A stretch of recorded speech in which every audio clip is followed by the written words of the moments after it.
अस्सलामुअलैकुम दोस्तों, आज આપણે ચિકનના એકદમ ક્રિસ્પી અને ક્રન્ચી ડોનટ બનાવીશું। તેના માટે મેં 500 ગ્રામ ચિકન લીધું છે। તેને આપણે મિક્સરમાં નાખીશું। મિક્સર જારમાં નાખી દઈશું।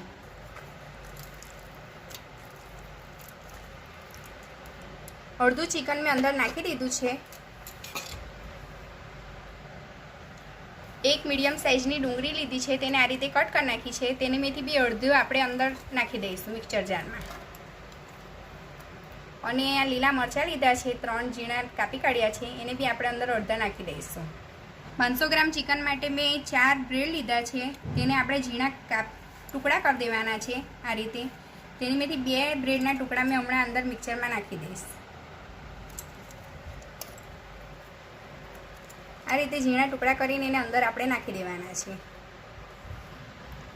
અડધી ચમચી ગરમ મસાલો નાખીશું। મેં 500 ગ્રામ ચિકનની મેથી 250 ગ્રામ જેટલું ચિકન મિક્સર જારમાં નાખી દીધું છે।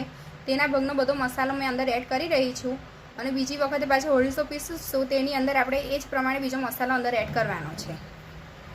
અડધી ચમચી મરી પાવડર નાખીશું। મીઠું સ્વાદ પ્રમાણે નાખવાનું છે। અડધી નાની ચમચી જેટલું મેં મીઠું નાખ્યું છે અંદર। અડધી ચમચી આપણે કૂટેલું મરચું નાખીશું। તમે વધારે તીખું ખાવા ઈચ્છતા હોય તો નાખી શકો છો। અંદર લીલા મરચાં બી એડ કર્યા છે, એટલા માટે મેં અડધી ચમચી જ નાખી। હવે આપણે એને પીસી લઈશું। આ રીતે આપણે બીજું બી પીસી લેવાનું છે। તમે જોઈ શકો છો કે સરસ રીતે પીસાઈ ગયું છે।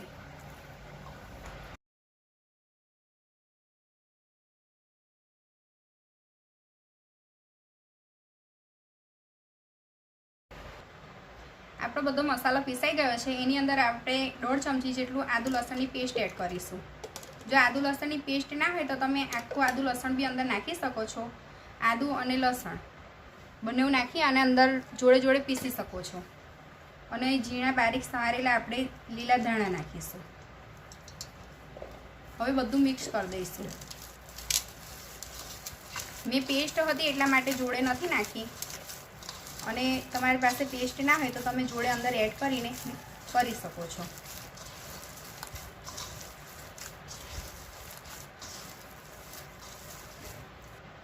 હવે આપણે એને અડધા કલાક માટે ફ્રીજમાં મૂકી દઈશું, જેનાથી એની થીક કમ્પ્લીટ થઈ જાય અને ડોનટ બનાવવામાં તકલીફ ના પડે।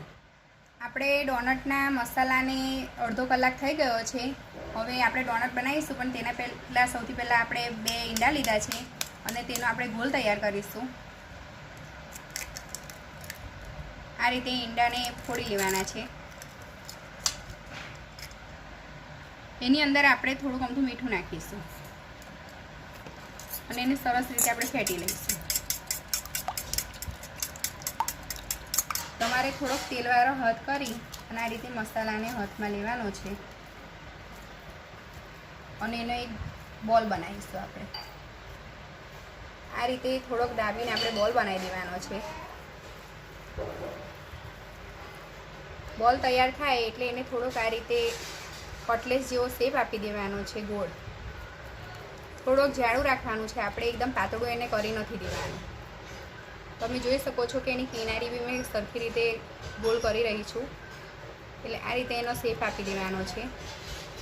બંને સાઈડથી કમ્પ્લીટ છે અને વચ્ચે હવે આપણે એનું કાણું પાડી દઈશું।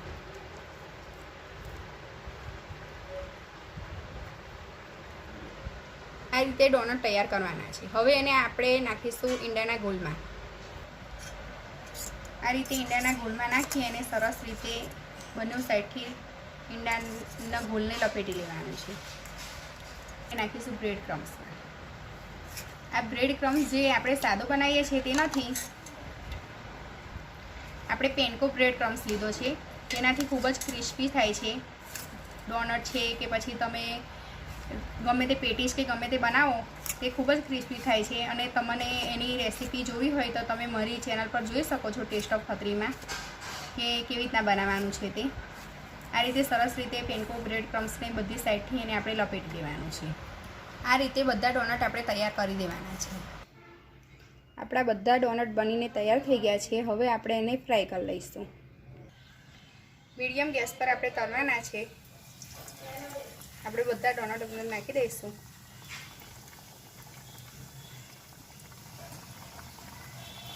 ધીમા તાપે બધા આપણે ચિકન ડોનટને ફ્રાય કરી લઈશું।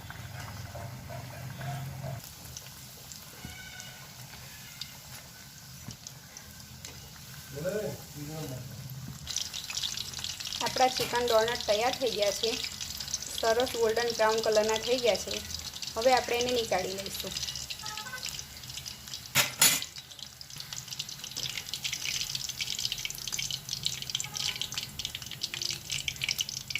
એને ધીમા તાપે તળાવવા દેવાના છે, જેથી કરીને અંદરનું ચિકન કમ્પ્લીટ બફાઈ જાય અને સરસ રીતે તળાઈ જાય, ક્રિસ્પી એકદમ લાગે. આપણા ક્રિસ્પી અને ક્રન્ચી ડોનટ બનીને તૈયાર થઈ ગયા છે. તમે દેખી શકો છો કે એકદમ ક્રિસ્પી થયા છે.